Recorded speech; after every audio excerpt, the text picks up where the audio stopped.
desse evento. Para nós, Tribunal de Contas da União, foi uma novidade a discussão sobre a dívida ativa dos conselhos. Nós vamos falar dela mais à frente. E eu gostaria, inicialmente, de deixar bem assente, logo ao início, que o Tribunal de Contas da União vem tratando os conselhos de fiscalização de profissão regulamentada de uma forma muito séria, de uma forma a valorizar essa instituição, de uma forma a conhecê-la melhor e de uma forma a buscar formas de atuação que aperfeiçoem o funcionamento dos conselhos que, podemos dizer, ainda não foram totalmente aprofundados, estudados como precisam ser. Nós temos aqui, inicialmente, apenas um pouco da história dos conselhos para contextualizar a estrutura que temos hoje no país. A doutrina, a bibliografia, pouca bibliografia que existe sobre a matéria, faz referência ao início dos colégios, né, da figura dos colégios romanos, lá ainda na Roma Antiga, quando começam a surgir o associativismo, depois o desenvolvimento que foi havendo ao longo da história, principalmente as corporações medievais de ofício, mais à frente, na evolução histórica, a forma como as corporações foram se desenvolvendo, elas foram se mostrando depois como um obstáculo ao livre desenvolvimento do trabalho, até que se rompe com as corporações, passa-se a ter mais uma visão do mercado regulando essa atividade, e mais à frente a necessidade de se combinar dois grandes interesses: o interesse dos grupos profissionais de determinadas áreas, em ter a sua profissão bem reconhecida, bem conduzida, e o interesse da coletividade e do Estado em controlar as atividades exercidas por alguns grupos profissionais. Então, desde então, na nossa Constituição, nas nossas Constituições, nós... pode voltar um pouquinho.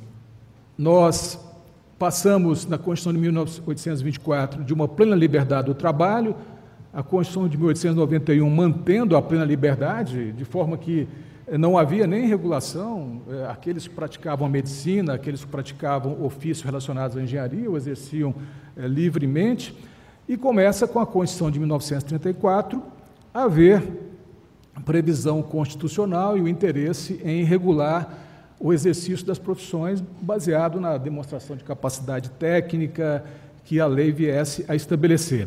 E a partir do começo do século passado, meados do século passado, a criação de diversas entidades jurídicas descentralizadas, OAB, Conselho de Contabilidade, Economia, Medicina e Odontologia.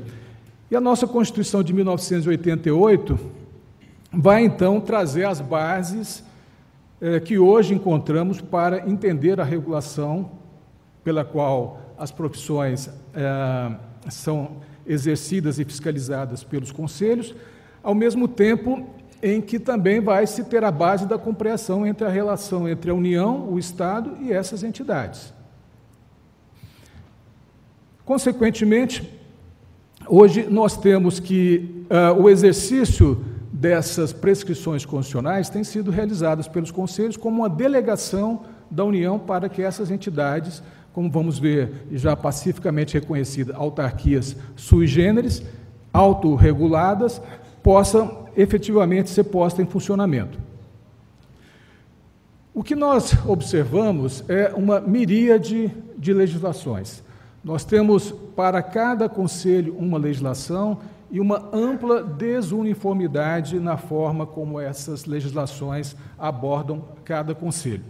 Nós fizemos um esforço de procurar encontrar o que há de mais comum nessas diferentes legislações e podemos, então, classificar várias prescrições como finalidades precípuas dos conselhos, baseado no que essas legislações, que são, muitas vezes, extremamente simples, em razão do universo que precisaria ser melhor regulado.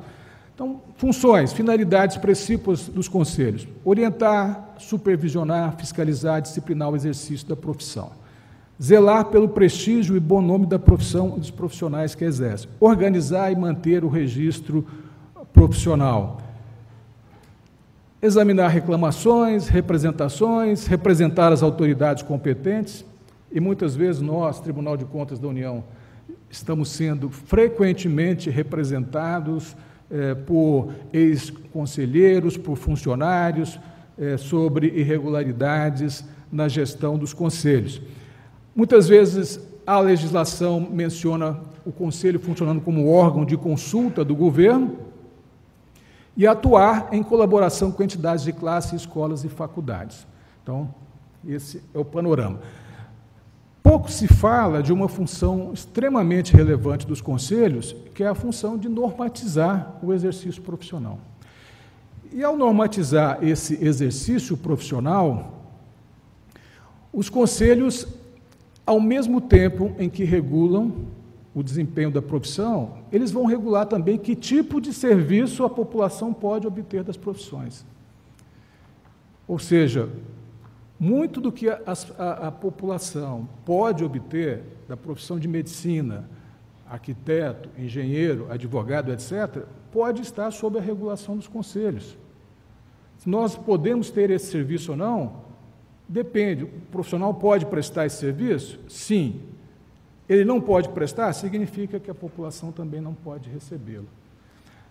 Recentemente, agora, acho que há um mês, uma reportagem da revista Veja levantou essa questão. Está em discussão a possibilidade de haver consultas à distância. Mas há uma regulação do Conselho Federal de Medicina que proíbe que o médico preste esse tipo de serviço. Então, percebe-se claramente que não é apenas uma questão de regular a forma da profissão, mas ela também acaba afetando que tipo de serviço a população pode receber. Então, esse debate sobre o serviço médico à distância, consultas à distância, vai ser um debate interessante e que mostra a interação que os conselhos têm com diversas formas de políticas públicas que podem ser postas em funcionamento de forma cinética ou de forma, às vezes, antagônica com as prescrições que estão em normas dos conselhos. Algumas outras finalidades assim mais bem específicas aparecem numa legislação ou noutra, de forma como se os conselhos também devessem exercer um papel, como está mencionado aqui nesse slide, né? Apresentar estudos, desenvolver discussões sobre a melhor administração do país, o desenvolvimento econômico. O caso especial da OAB, que tem que ser discutido num fórum específico, dado que é um conselho, mas ao mesmo tempo não é um conselho. É um serviço público que se diferencia dos conselhos e a questão está sempre posta ao Supremo Tribunal Federal. Papel importante, o que vai fazer com que os conselhos sejam vistos na doutrina, na jurisprudência do TCU, na jurisprudência do Supremo Tribunal Federal, como uma atividade típica de Estado, né? Exerce o poder de polícia, e aí vejam o poder do conselho, né? O conselho pode restringir o direito de uma pessoa exercer uma profissão, ou pode deixar que profissionais mal qualificados fiquem aí no mercado, muitas vezes enganando nessa assimetria de informações que há entre aquele que detém a técnica e aquele que necessita da técnica aplicada, possa ser prejudicial ao interesse de centenas, milhares de pessoas. Podem aplicar multas e efetuar as sanções disciplinares.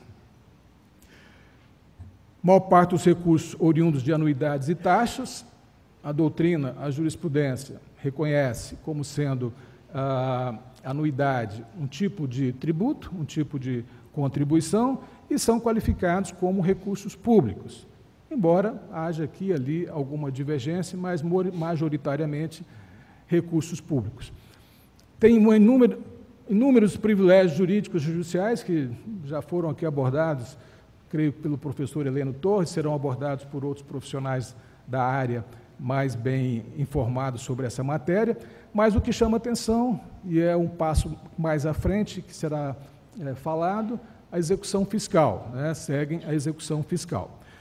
A categorização jurídica já assentada, pode passar esse slide? Já assentada, principalmente o mandado de segurança 21797 e NADIM 1717 no Supremo, natureza autárquica dos conselhos de fiscalização, e só a título de exemplo, a Lei 3.268/57, que trata do Conselho Federal de Medicina, já declarava, com todas as letras, a natureza autárquica.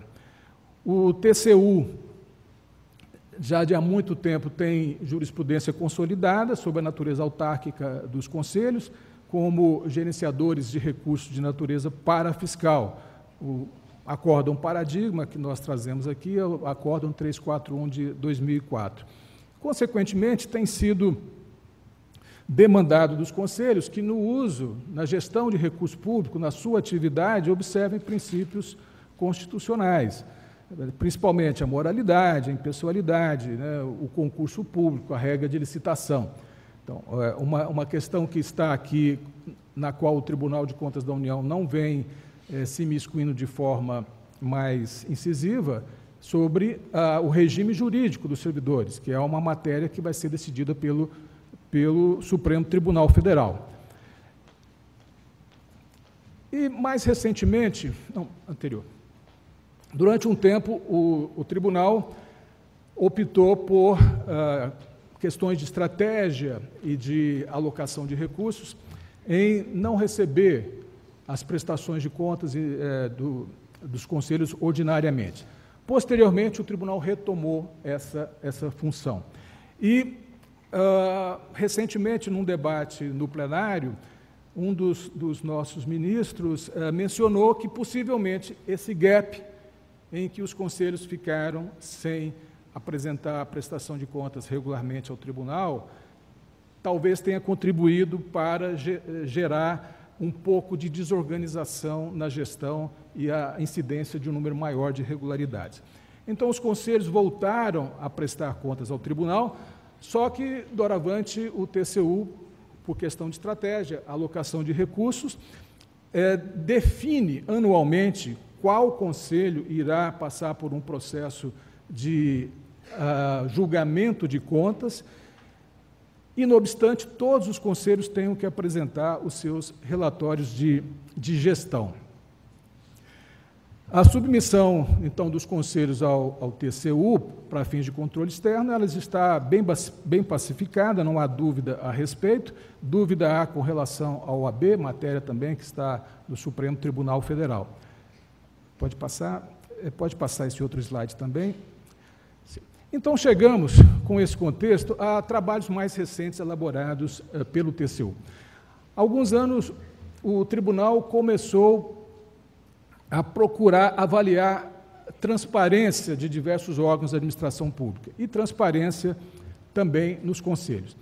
E fomos identificando uma série de dificuldades. Então, a primeira regra fundamental para melhorar a gestão de qualquer instituição é aumentar o grau de transparência na produção de informações. Isso é algo que nós vamos cada vez mais nos convencer na prática. A gestão melhora na medida em que a produção de informações, a produção de dados. E isso melhora por dois aspectos. Quando os órgãos são instados a produzir mais informações de melhor qualidade, automaticamente eles devem voltar o olhar para os seus processos e começar a perceber como esses processos são conduzidos. Quanto mais informações são produzidas, mais aqueles que se interessam pelas instituições são capazes de fazer a crítica construtiva sobre a instituição. Então, primeira forma é melhorar a transparência. Nesse trabalho, nós apuramos, com alguma dificuldade, que os conselhos estão gerindo recursos da ordem de 4 bilhões de reais por ano. São 28 conselhos federais e 531 conselhos regionais. E aqui também nós temos uma questão importante a ser resolvida pela via legislativa. Algumas legislações tratam aquele conselho como sendo uma autarquia única, e os seus regionais como, de uma certa forma, fossem partes descentralizadas de um todo. Outras legislações fazem menção a como se os conselhos regionais fossem entidades isoladas, autônomas, independentes, o que traz uma espécie, professor Elivaldo, de uma discussão. Nós temos um federalismo de conselhos, né? Nós temos um federalismo de conselhos onde, em alguns casos, há necessidade de harmonizar essas instituições regionais dentro de um órgão como um todo. São quase 8 milhões de profissionais registrados. E é importante dizer, nós temos 68 profissões regulamentadas no país, nem todas têm conselhos. A vinculação entre profissão regulamentada e conselho não é unívoca. Muitas têm conselhos, outros não. Também chama atenção que, geralmente, nós pensamos em profissionais, mas as empresas também devem ser registradas. Nós temos mais de 1.300.000 empresas registradas nos conselhos. E o poder normativo sobre esses limites e condições da atuação profissional, a que eu fiz referência, dando esse exemplo dessa discussão que vai ser estabelecida e vai ser muito importante, porque nós vamos ter lá, de repente, uma política do Ministério da Saúde querendo ampliar a forma de acesso à população a serviços e a regulação que tem sido feita pelos conselhos. Por isso, o tribunal tem chamado muita atenção para a necessidade de maior alinhamento ou proximidade entre os conselhos e o respectivo ministério que com ele tem alguma relação, porque, caso contrário, nós podemos ter políticas antagônicas.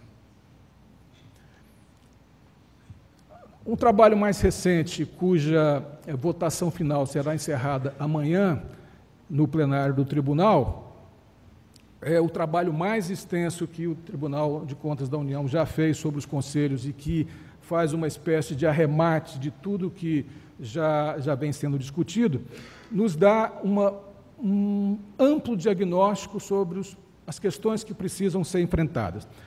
Primeiramente, a normatização legal é muito rarefeita. Isso traz grandes dificuldades para o Poder Judiciário e grandes dificuldades para o Tribunal de Contas da União em harmonizar legislação de direito público com legislação, eventualmente, de direito privado, dentro de uma instituição que é uma autarquia sui generis, autorregulado, com um regime jurídico de servidores ainda por ser definido.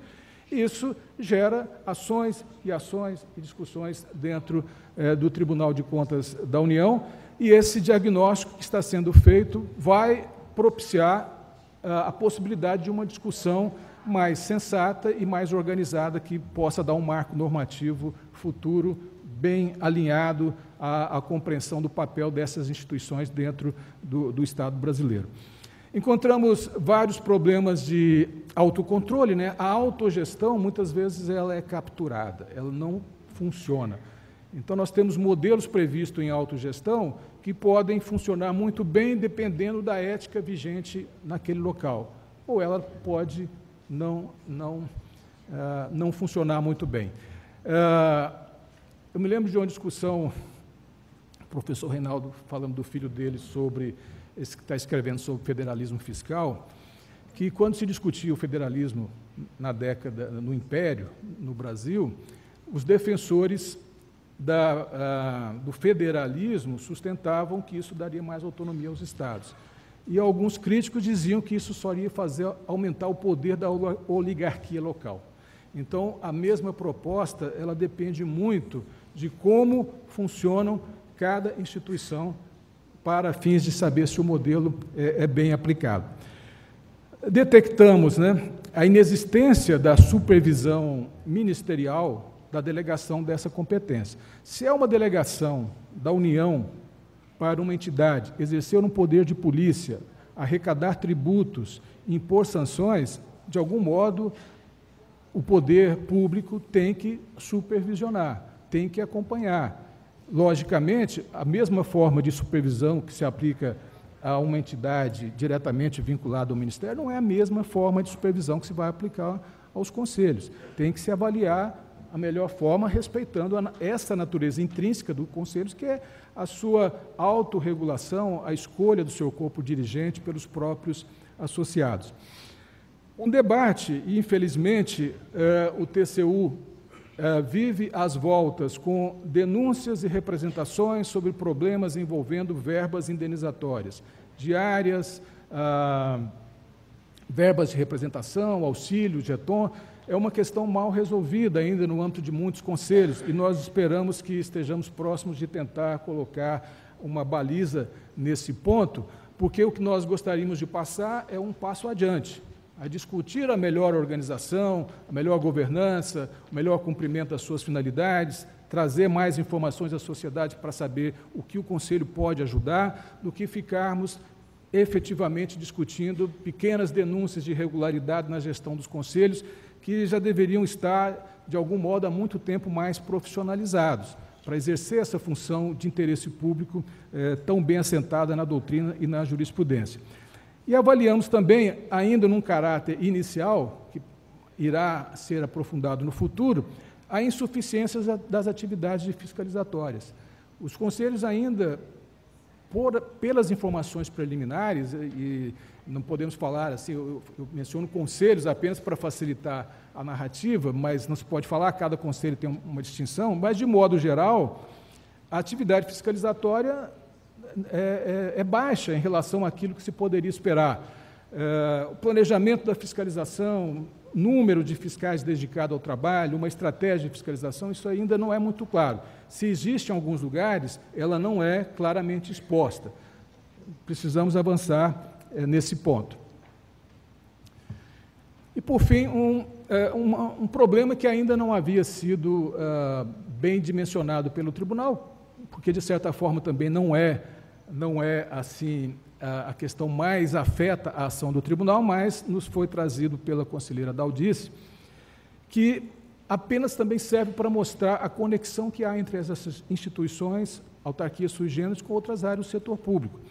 O levantamento que nos foi trazido mostrou que há mais de 350 mil ações de execução fiscal conduzidas pelos conselhos, cobrando anuidade dos inadimplentes. De forma que, provavelmente, aquele número de 4 bilhões de reais, ele talvez seja maior, porque muitos estão inadimplentes, então a arrecadação também é menor.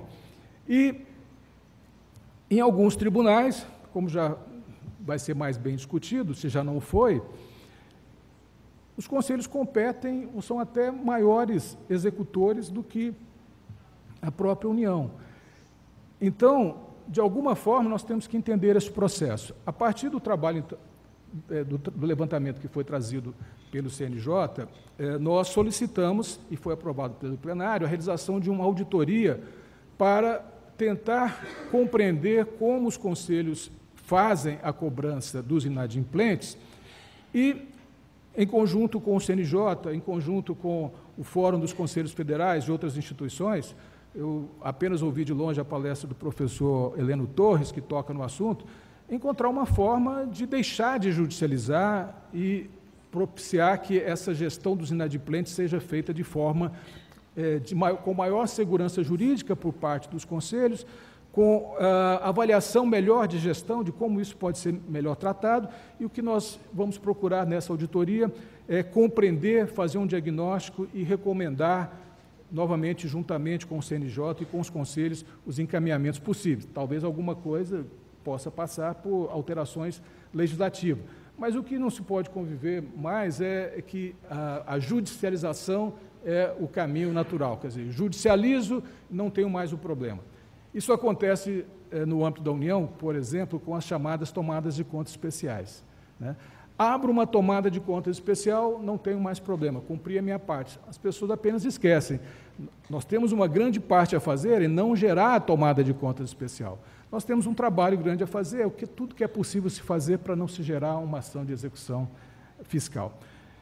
Então, por fim, já encerrando, a nossa visão de longo prazo.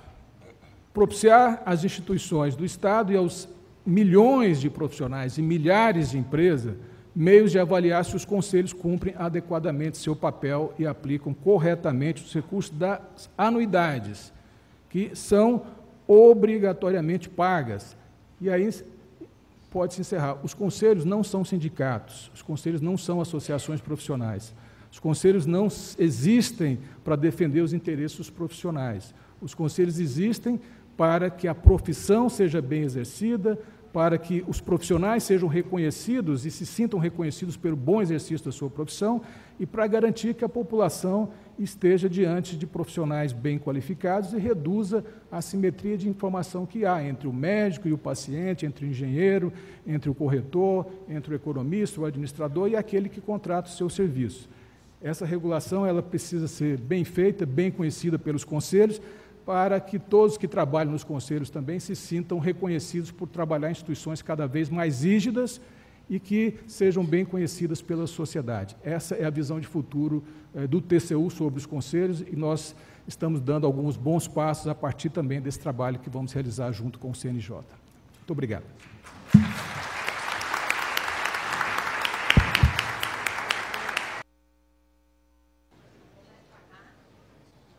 Para apresentar o painel Comportamento Atual da União e das Autarquias Federais na Cobrança de seus Créditos, são convidados a compor a mesa, para presidir, a juíza auxiliar da Presidência do Conselho Nacional de Justiça, doutora Lívia Cristina Marques Pérez, e como palestrantes, o Procurador Federal e Coordenador-Geral de Cobrança e Recuperação de Créditos da Procuradoria-Geral Federal, Dr. Fábio Munhoz, e o Procurador da Fazenda Nacional e Coordenador-Geral de Estratégias de Recuperação de Créditos, Dr. João Henrique Chofai Gronier.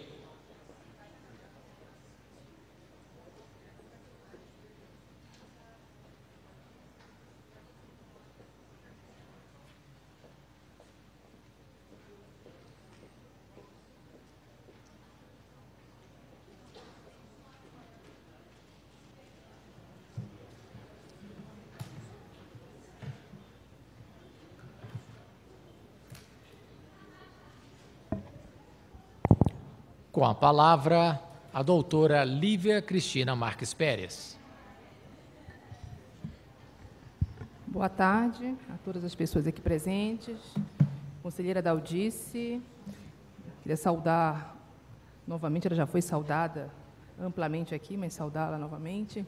Saudar os colegas magistrados federais, a advocacia pública que se faz presente e senhoras e senhores que representam os conselhos profissionais. Aos senhores procuradores palestrantes, João Henrique Gronier e Fábio Munhoz, meu muito obrigada. E gostaria de começar o agradecimento à Procuradoria-Geral da Fazenda Nacional, na pessoa do Procurador-Geral da Fazenda Nacional, José Levi, e da Procuradoria-Geral Federal, na pessoa do Procurador-Geral, Leonardo Fernandes. Suas Excelências viabilizaram prontamente a participação de suas instituições neste evento, que traz a lume, em última instância, a aplicação do princípio constitucional da eficiência, que não se contrapõe à garantia do acesso à jurisdição. Ao revés, é o alicerce para atingimento de uma jurisdição efetiva. Salta aos olhos a importância de se discutir a cobrança judicial da dívida ativa, processos que representam 40% dos aproximados 80 milhões de feitos do Judiciário Nacional.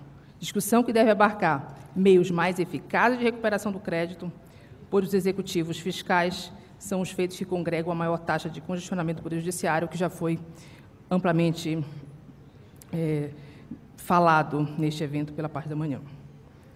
Na jurisdição federal, os dois maiores exequentes são a União e os conselhos profissionais. Já tendo a União despertado para a necessidade de adotar instrumentos que garantam maior recuperabilidade de seus créditos, caminho que igualmente vem sendo trilhado pela Procuradoria Federal na cobrança dos créditos tributários e não tributários das autarquias e fundações públicas.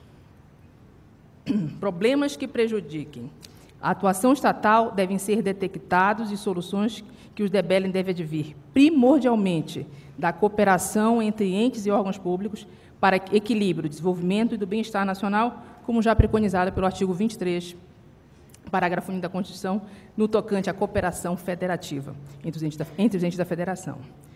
Neste contexto, registro especial saudação aos doutores João Henrique e Fábio Munhoz, que se dispuseram a vir apresentar a experiência da PGFN e da PGF na cobrança da dívida ativa, como forma de contribuição à melhoria do sistema de cobrança dos conselhos profissionais e, enfim, à melhoria do próprio sistema judicial. Preservando o tempo destinado aos palestrantes, passo de imediato a palavra ao Coordenador-Geral de Estratégia de Recuperação de Créditos da Procuradoria-Geral da Fazenda Nacional, Dr. João Henrique Grunier, que é pós-graduado em Administração Pública pela GV, Procurador-Geral da Fazenda Nacional e o Coordenador-Geral da Estratégia de Recuperação de Créditos da Procuradoria. Com a palavra, o Dr. João Henrique.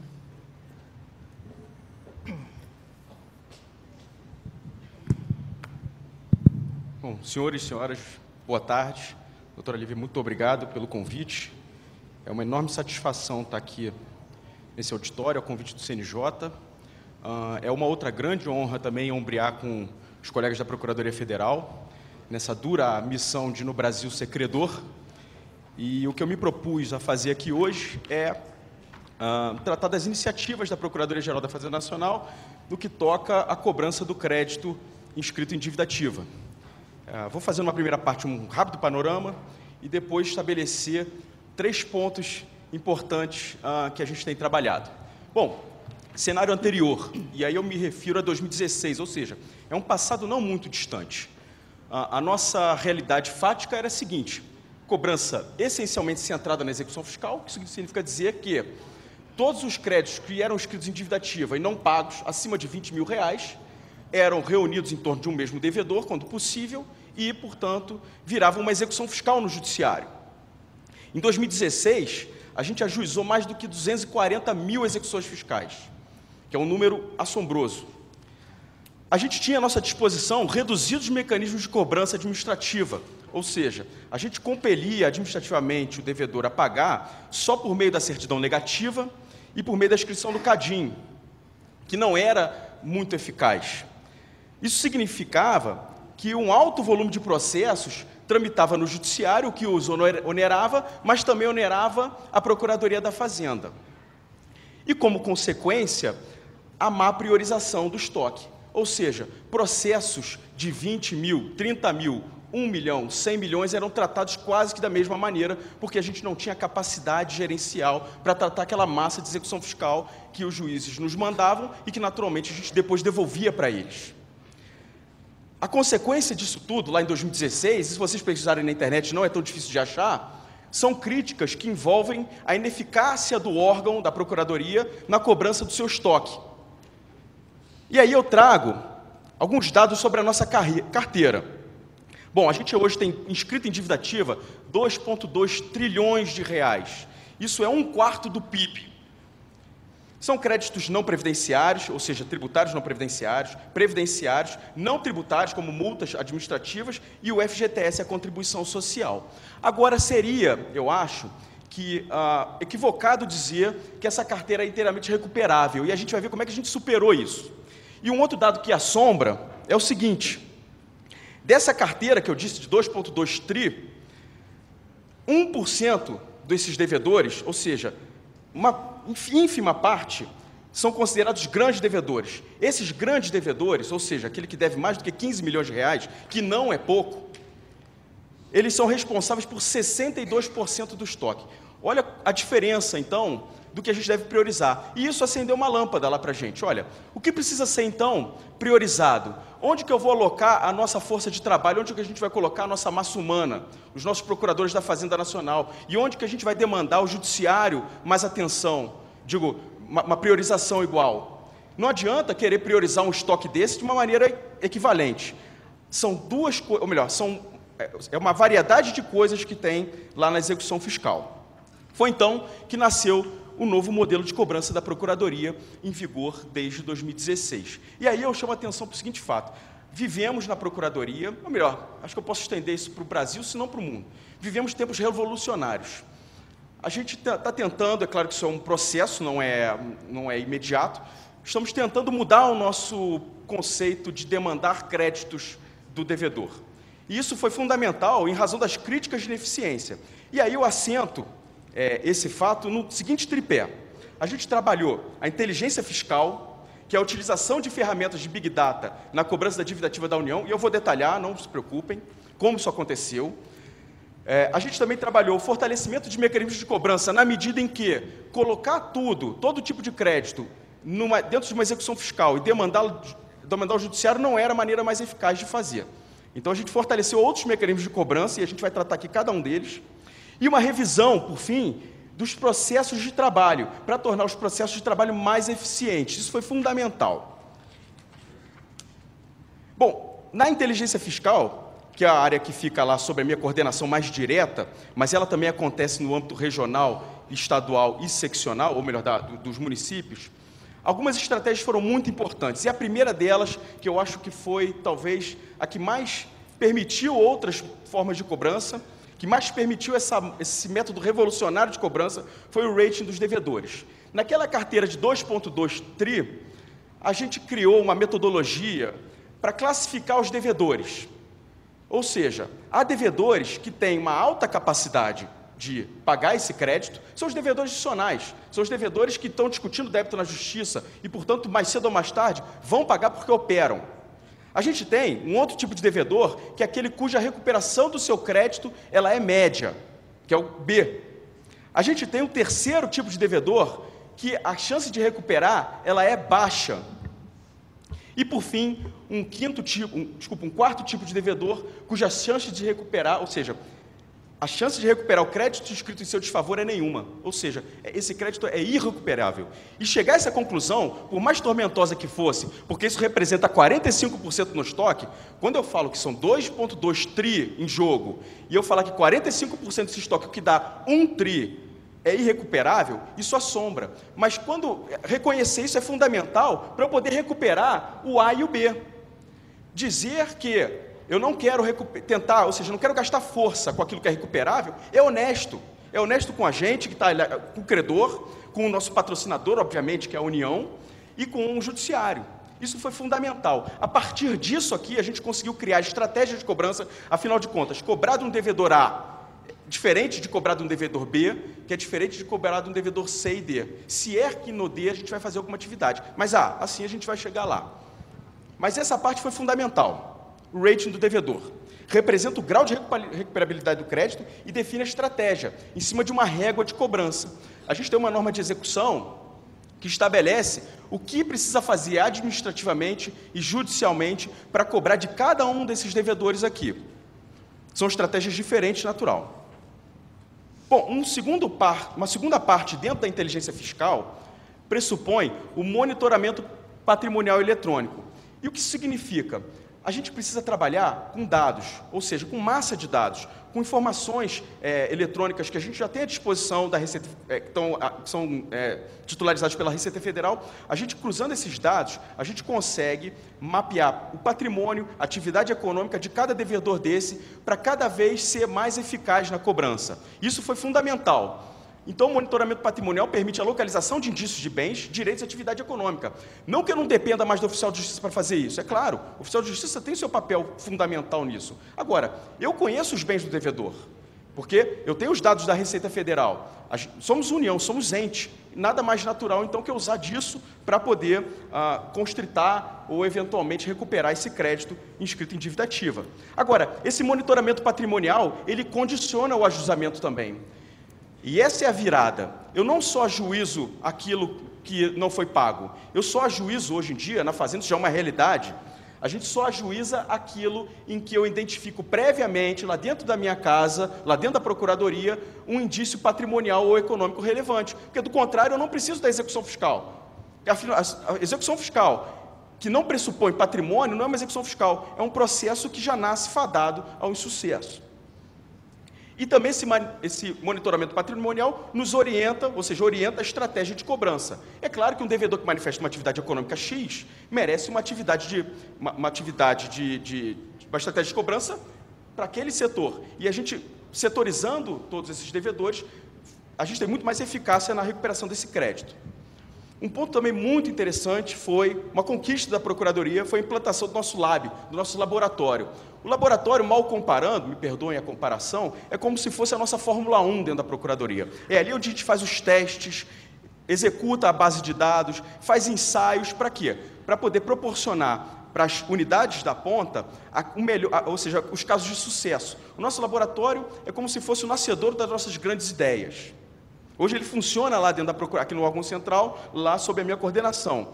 Então ele faz análise de grandes massas de dados, encontra padrões consistentes, estabelece conexões. É fundamental, por exemplo, achar coincidências entre devedores para poder traçar uma estratégia única. Devedores com fatos semelhantes merecem tratamento único, se chama clusterização, ou seja, encontrar padrões. E também desenvolve métodos de trabalho. Também, dentro da inteligência fiscal, a gente criou, aqui no órgão central, a nossa COPS, que é o nosso Grupo de Operações Especiais de Combate à Fraude Fiscal Estruturada, que dentro da COPS fica o GOEF, que é exatamente esse grupo. Esse grupo, ele faz investigação e disseminação de técnicas, justamente para aqueles devedores quais? O C e o D. O A e o B não precisa de investigação, não são os fraudulentos. Agora, o C e o D, eventualmente, podem estar classificados como irrecuperáveis ou de baixa perspectiva de recuperação. Por quê? Porque praticaram alguma fraude fiscal estruturada e ocultaram patrimônio. Esse grupo serve exatamente para isso. E também faz a gestão do nosso canal de denúncias patrimoniais, que é a nossa porta aberta para o público que quiser denunciar, geralmente ex-trabalhadores, ex-sócios, ex-cônjuges denunciam nesse canal, e a gente lá trata e faz o trabalho. É o canal do ex. É o canal do ex. Não parece, mas é muito eficaz. Bom, e a gente tem também os núcleos regionais, ou seja, o mesmo que a gente faz aqui, a gente desenvolve nos núcleos regionais, monitorando os devedores e selecionando e investigando as fraudes que acontecem, às vezes, debaixo dos nossos narizes. Certo? O segundo ponto é quanto ao fortalecimento dos mecanismos de cobrança. E o primeiro deles, que a PGF também usa com muito sucesso, e os conselhos, se eu não me engano, também, é o protesto. Impacta junto com o crédito do devedor e é fundamental porque é eficaz no tratamento desses débitos de menor monta. Foram 70 bilhões protestados desde 2003, 3,6 milhões de inscrições protestadas. E nesse gráfico eu mostro, desde 2006, o salto que aconteceu. Na verdade, a gente passou a protestar muito mais e com uma maneira muito mais inteligente, ou seja, escolhendo grupos específicos de atividade econômica para fazer o protesto. De 2016 a 2018, cresceu 159% essa estratégia. E 2019 não parece ser diferente, tá? Dentro do fortalecimento dos mecanismos de cobrança, a gente tem também a responsabilização administrativa. Antes, a gente usava a execução fiscal para fazer a responsabilização, o redirecionamento. Hoje, a gente faz isso dentro da Procuradoria. Constatando, por exemplo, a dissolução irregular, com base nas informações econômico-financeiras que a gente já dispõe, a gente faz o direcionamento administrativo, a responsabilização. Agora, isso tudo assegurando ao devedor e ao corresponsável, naturalmente, o contraditório e a ampla defesa administrativa. Aí está o gráfico, na próxima tela, do resultado dessa estratégia. De 2016 a 2018, um incremento de 168% na estratégia, chegando a arrecadar, em 2018, quase R$1 bilhão. Bom, também, dentro do fortalecimento dos mecanismos, a gente tem a comunicação com o Serviço de Proteção do Crédito, ainda não em vigor, mas já em tratativas avançadas, conforme permite lá o 20B3, inciso 1º da 10.522, a verbação nos órgãos de registro de bens e direitos, que deu uma celeuma enorme, mas a gente também ainda não começou a fazer, mas vai começar tão logo conseguir se comunicar com esses órgãos de registro, serve para prevenir a fraude de execução e dar conhecimento a terceiros dos débitos, está lá no 20B32. A lista de devedores, que é um canal lá dentro do nosso site, em que qualquer um pode consultar, na medida em que a dívida pública, na medida em que a dívida escrita em dívida ativa, o débito escrito em dívida ativa é público, pode consultar lá quem é o devedor. É comum, por exemplo, as pessoas irem ao restaurante, isso é o que chega até mim, né? As pessoas irem ao restaurante, pegarem a nota fiscal e depois jogarem o CNPJ lá para conferir se o restaurante cuja refeição foi tão gostosa se deve alguma coisa à Fazenda Nacional. A gente também tem uma particularidade, a gente faz notificações por carta parametrizada, endereçada às pessoas com poderes de gestão ou influência. Ou seja, não só o devedor fica sabendo do débito, um conselho fiscal, uma diretoria, síndicos, proprietários do imóvel condomínio devedor podem também receber uma carta parametrizada, cobrança, para espalhar a responsabilidade do débito. Agora, No terceiro ponto daquele tripé que eu comecei falando lá para vocês, foi fundamental a revisão dos processos de trabalho. E aí a gente implantou um regime diferenciado de cobrança de créditos, muito pautado naquela classificação de crédito, no rating, porque tratar A, B, C e D de uma mesma maneira é errado, não é certo, porque a estratégia é frustrante num e pode dar resultado no outro e vice-versa. A gente passou a fazer o ajustamento seletivo, ou seja, só distribuir a execução fiscal quando conhecemos patrimônio, não distribuímos mais execução fiscal na Fazenda Nacional quando a gente não conhece patrimônio do devedor. Patrimônio é atividade econômica. E eu me recordo, num passado também não muito distante, no Rio de Janeiro, quem fazia o ajustamento lá na segunda região era eu. Eu que apertava o botão. Eu tinha o hábito de fazer mais ou menos 3.000 execuções por mês. No primeiro mês que entrou em vigor o diligenciamento patrimonial prévio, eu ajuizei 300. E eu achei que era óbvio, eu falei, algum problema, algum equívoco aqui. Mas não, na verdade é porque a gente, em 90% das execuções fiscais, de fato não encontrou indício econômico passível para poder demandar aquela execução fiscal. Um outro ponto que eu acho também muito interessante é o controle gerencial da prescrição dos débitos em carteira. Eu costumo dizer que a prescrição do crédito também é um fim honroso para ele. É claro que não é como o pagamento. Agora, reconhecer que um crédito ele tem uma causa extintiva é tão fundamental quanto depurar uma carteira. E o crédito precisa ter um fim, não pode ficar lá, como eram os créditos de FGTS antes da decisão do Supremo, com prescrição trintenária. E a gente faz um controle de prescrição material na hora da inscrição e depois a gente faz um controle também de prescrição intercorrente. Ele é 100%? Não, mas gerencialmente a gente pega bastante coisa e consegue depurar essa carteira e demandar exatamente aquilo que está rígido e líquido no judiciário.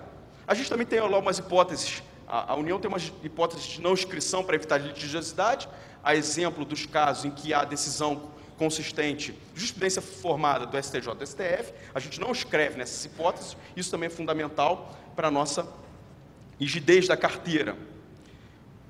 Esse é o gráfico gerado a partir das estratégias de revisão dos processos de trabalho da execução fiscal, ou seja, em 2016, na execução fiscal, a gente arrecadou 1 bi, e em 2018, a gente já arrecadou 6 bi na estratégia de execução fiscal, essencialmente por causa dessa estratégia que eu narrei anterior, ou seja, demandar só aquilo que produz resultado imediato e para garantia do crédito tributário. É uma variação de mais 500%. Próximo. Não só a arrecadação aumentou com a estratégia de distribuir execução fiscal, cujo devedor tem patrimônio ou atividade econômica, como também a nossa garantia dos créditos também aumentou. Ou seja, a gente faz com que os devedores garantam mais as dívidas para poder discutir. Não tem problema nenhum, quer discutir, lhe é franqueado isso pela Constituição, mas garanta. Então, o nosso índice também de garantias aumentou exponencialmente agora até 2019. São 73 bilhões de reais, desculpa, são 160 bilhões de reais garantidos. Fruto disso é esse último gráfico, e eu já me despeço, que a nossa estratégia, somatório disso tudo, gerou esse último gráfico.